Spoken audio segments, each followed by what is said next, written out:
there's probably a couple of things of significance that we did this week, particularly on the police dog bill.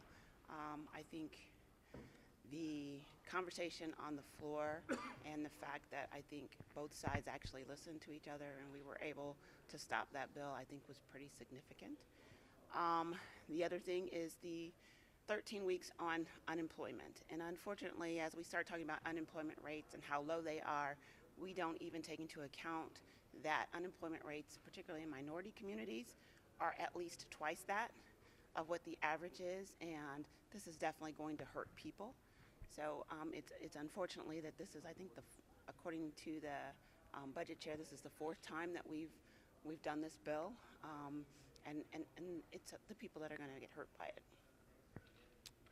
On the police dogs bill, the sponsor of that has suggested that there may be a motion to reconsider that bill at some point. Could you foresee a time, maybe after some kind of discussions, that you could support that bill? Well, I believe their time frame for that may be up, but I'm pretty sure that we'll probably see it again, and hopefully there will be some additional considerations in it when it comes back.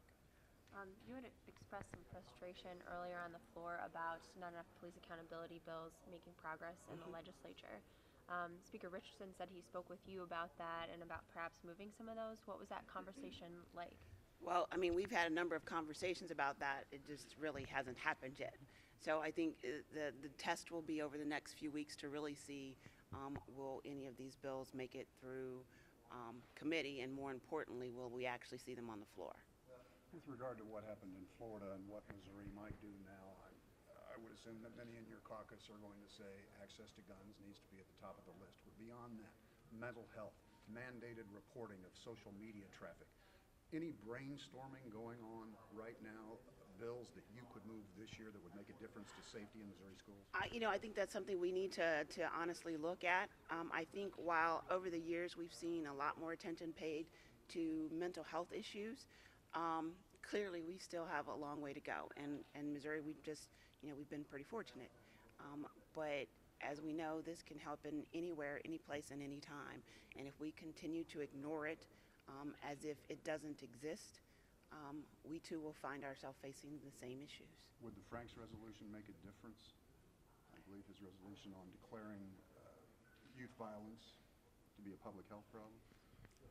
I think it's a start. It's the start of a conversation, but it doesn't necessarily change any of our statutes and how we treat these things. So I think we need to take a step further than that.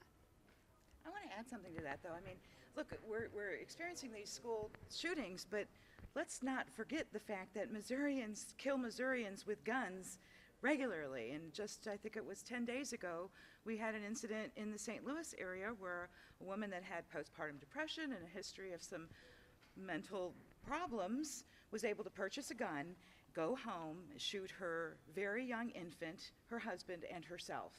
And the fact is that we're not protecting those folks either. And this is not just an issue of school shootings. This is an issue of gun violence that takes place across our country every single day, and it needs to be addressed here as well as nationally. Do you think that issue rises to the level of a public health problem? Absolutely, absolutely. What else kills this many people that we just stick our head in the sand about? If it was cancer, we would certainly be talking about that.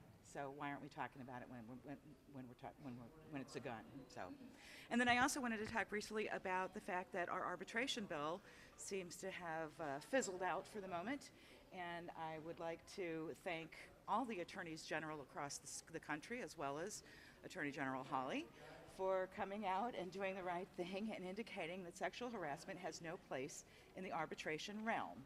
This is something that I have been talking about, and I know other members of the body on both sides of the aisle for a long time, and I certainly talked about it at length during the committee hearing on this arbitration bill.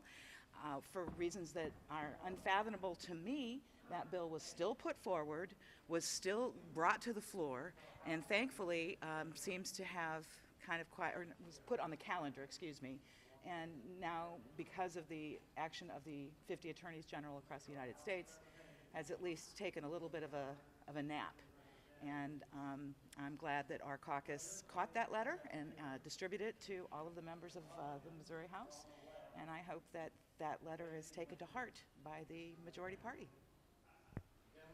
Leader Beatty, Representative Razor, a member of your caucus, has called for the legislature, specifically the House, to pass the 10-cent gas tax increase, to put it to a public vote. Are the votes, is there support in the Democratic caucus for that? It is the Ribble bill, but is there, I know Razor supports it. How do you guys feel about it, and is there support in your caucus for that? I think there is some support. I think all of us recognize that our transportation issues are something that we cannot keep pushing aside, and we need to do something and give the people the opportunity to weigh in on it and see whether that is something that they're willing to pass. It's unfortunate that the governor would take the time to put together a task force and take up people's time all summer, and they put forth a report, and then he comes back and says he's not going to support it. But is instead going to support tax cuts. Again, it doesn't take a fifth grader to understand that you cannot have a revenue-neutral $800 million tax cut. You're going to get the money from someplace else. There's no such thing. You can't take money from one pot and say that it's revenue-neutral. You have to fill it in with something else. And transportation was not on that list. And I think that that's just, again, indicative of putting your head in the sand about some really serious problems, and infrastructure is absolutely one of them. And what's it going to take? Is it going to, or do we have to wait until a bridge actually collapses and we see a Minnesota-type situation before we're going to finally address this problem? Because we've seen it coming for years. Were either of you contacted yesterday by the circuit attorney's office or the investigators that were in the building? I have talked to them. Can you shed a little light on some of the questions that they might have been asking? Well, the question that they asked me was, had I spoken to the governor? And, sharing with you is not a problem in that the governor did call me. I didn't answer. He left a message. I returned the phone call.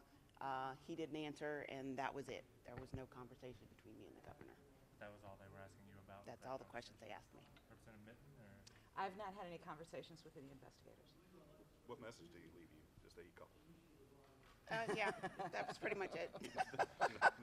Nothing beyond that? Nothing beyond that. And did the investigators talk to you here yesterday on the phone, or was that in person? In person, Yesterday? yes. Okay, is that it?